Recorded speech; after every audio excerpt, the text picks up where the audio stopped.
2020년도 한국 디지털 정책학회 추계학술대회 논문 제목은 농촌 지역 민 삶의 질 개선을 위한 경관 디자인 가이드라인에 관한 연구입니다. 발표자는 광주대학교 인테리어 디자인학과 정건영 교수입니다. 논문의 개요입니다. 본 연구는 농촌 지역을 대상으로 경관 개선 및 관리에 대한 방법 기준을 규정함으로써 장기적인 관점에서 시행되는 후속 사업에 대한 일괄된 사업 유도를 통해 지역의 정체성을 강화하고 독창적인 지역 브랜드를 형성하기 위한 참고적 관리 기준을 마련하고자 제시하고자 합니다. 서론 부분입니다. 농어촌 경관은 산과 하천, 숲 등 자연적 요소와 농업적 요소, 주택들로 경관이 형성되고 있습니다. 이러한 농어촌 경관은 지역민들의 일상생활의 산물이며 비교적 긴 세월에 걸쳐 형성됨에 따라 보존과 관리 및 개선을 위한 체계적인 경관 디자인 가이드라인의 필요성이 요구되고 있습니다. 연구 방법은 본 연구의 주제인 경관 디자인 가이드라인은 농어촌 경관 계획 수립 및 경관 관리 업무 편람에서 규정하고 있는 농어촌 6개 유형, 즉 농업 경관, 자연 경관, 그다음에 생활 경관, 역사 문화 경관, 색채 경관, 그리고 마지막으로 외부 공간 및 기타 시설물 경관, 이렇게 총 6가지를 기본으로 경관 요소에 미치는 디자인 가이드라인을 통해 경관 관리 지침을 제시하고자 합니다. 연구 결과에 대해서 말씀드리겠습니다. 우선 첫 번째, 농업 경관에 대한 디자인 가이드라인은 크게 3가지로 구분하였습니다. 우선 배치 부분은 마을 경관과 함께 관리될 수 있도록 하되 관광지, 유원지, 학교 등과 일정한 거리 이상을 두고 설치하여야 할 것이며 외관은 주변 자연 환경과 어울리는 자연 소재의 친환경 건축재를 사용하며 특히 원색 계열의 색채의 사용은 지양해야 할 것입니다. 마지막으로 식재 부분은 농업 생산시설 주변으로 가시성이 높은 곳에 식재하여 부정적인 인공 경관이 저감되고 잔디, 마사토, 자연석 등의 친환경 재료를 사용해야 할 것입니다. 결국 적용 대상은 축사와 창고 등 부속 건축물에 해당하며 농업 생산 시설과의 배치 등 주변 자연 경관과 조화되도록 유도해야 할 것입니다.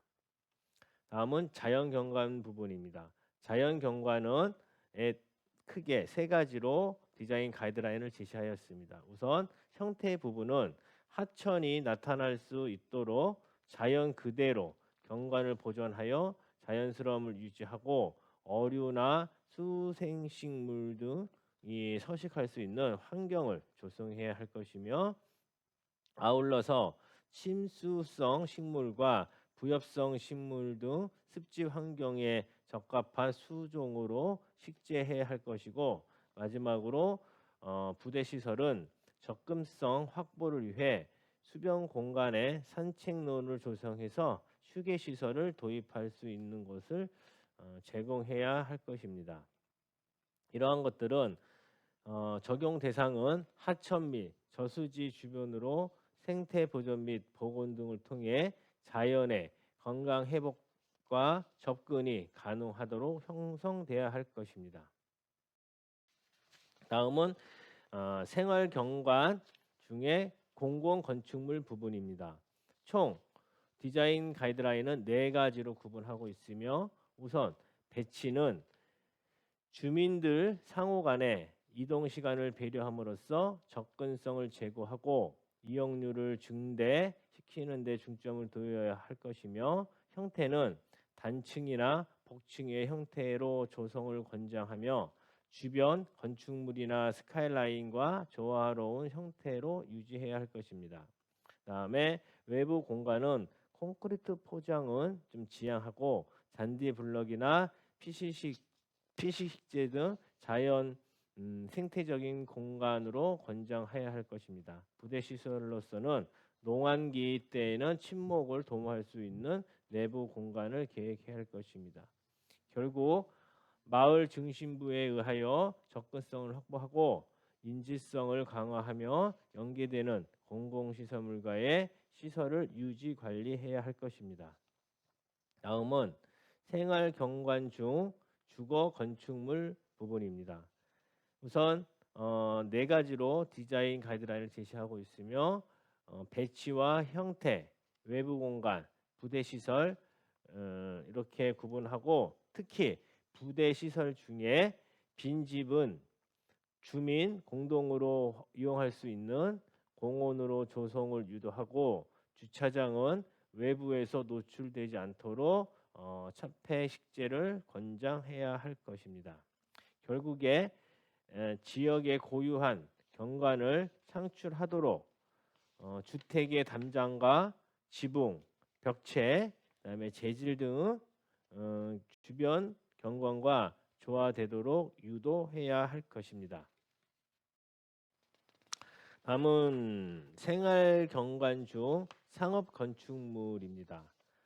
그 상업 건축물에 대한 디자인 가이드라인은 총 4가지로서 배치, 형태, 외부 공간, 광고물 이렇게 구분하고 있습니다. 배치에 대해서는 건축성을 지정하여 전면 공지를 확보로 상업 가로의 개방감 확보를 하고 안전한 보행 환경에 대한 공간을 확보해야 할 것입니다. 형태로서는 고정식 차양막 설치를 지향하고 개폐식 차양막으로서 개폐 면적을 조절하고 반사체 재료의 사용은 제한되어야 할 것입니다.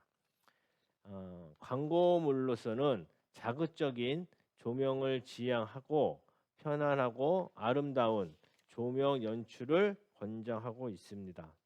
결국 주변 상업 건축물과 조화되도록 유도하되 가로의 보행 장애 요소 제거로 안전한 보행 환경을 조성해야 할 것입니다.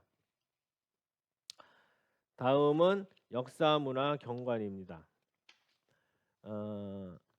역사문화 경관에 대한 디자인 가이드라인은 총 4가지로 구분하고 있으며 오픈 공간에 대해서 간단하게 설명을 드리면 역사문화 경관을 훼손하는 인공적 구조물 설치를 지향하고 무분별한 시설물 및 조형물 설치를 지향해야 할 것입니다. 다음에 색채에 관한 부분은 재료색 이외에 젓갈색, 단청색 등 역사문화 시설에 주로 채색된 색채의 직접적 사용은 가급적 지양해야 할 것입니다. 결국 주요 문화재 일정 구역에 대해 주변 지역을 문화재 활성화 및 이용자 편의를 위해서 오픈 공간으로서 조성해야 할 것입니다. 다음은 색채 경관 부분입니다. 크게 기본 방향과 색채 선정 방향으로 구분하였고 색채 선정 부분은 주조색과 보조색, 그 다음에 강조할 수 있는 강조색 이렇게 3가지로 색채를 선정하였습니다. 결국 주요 적용 대상은 가로 시설물 등이며 건축적 요소 색채는 장식성을 배제하고 배경색을 원칙적으로 적용돼야 할 것입니다. 그다음에 마지막으로 외부 공간 및 기타 시설물에 대한 경관 디자인에 대한 가이드라인은 크게 3가지로서 배치와 형태, 부대 시설로 구분하였고 부대 시설로서는 공간의 여유가 좀 있다면 주민들의 체력 단련을 위한 운동 시설들을 설치하는 것을 권장하고 있습니다. 결국 지역 내 녹지 거점을 형성하고 마을 내 커뮤니티 공간 중심으로서 쉼터 공간을 형성해야 할 것입니다. 자, 마지막으로 결론입니다. 농어촌 경관은 매우 다양한 요소로 이루어지며 지역마다의 주변 환경 여건 및 주민들의 의식에 차이가 크게 나타남에 따라서 획일된 디자인 가이드라인을 제시하기에는 연구의 한계점은 존재합니다. 또한 도시 지역 경관과 비교해 볼 때 상대적으로 긴 세월에 걸쳐 형성되고 이에 본 연구에서 제시하고 있는 농어촌 6개 경관 유형에 대해 경관 디자인 가이드라인에 따라서 지역의 경쟁력을 높일 수 있는 장소 마케팅 관점에서 장기적으로 계획을 수립해야 할 것이며 관련 사업 수행을 통해 지역의 정체성을 강화하고 독창적인 지역 브랜드 형성을 위해 지역민들 스스로 건축행위나 마을 관리 등 지역 경관에 영향을 미치는 모든 행위에 대해 노력해야 할 것입니다. 감사합니다. 이것으로 발표를 마치고 기타 자세한 내용이나 궁금한 사항은 아래 이메일로 문의 주시면 성실히 답변해 드리도록 하겠습니다. 이것으로 발표를 마치도록 하겠습니다.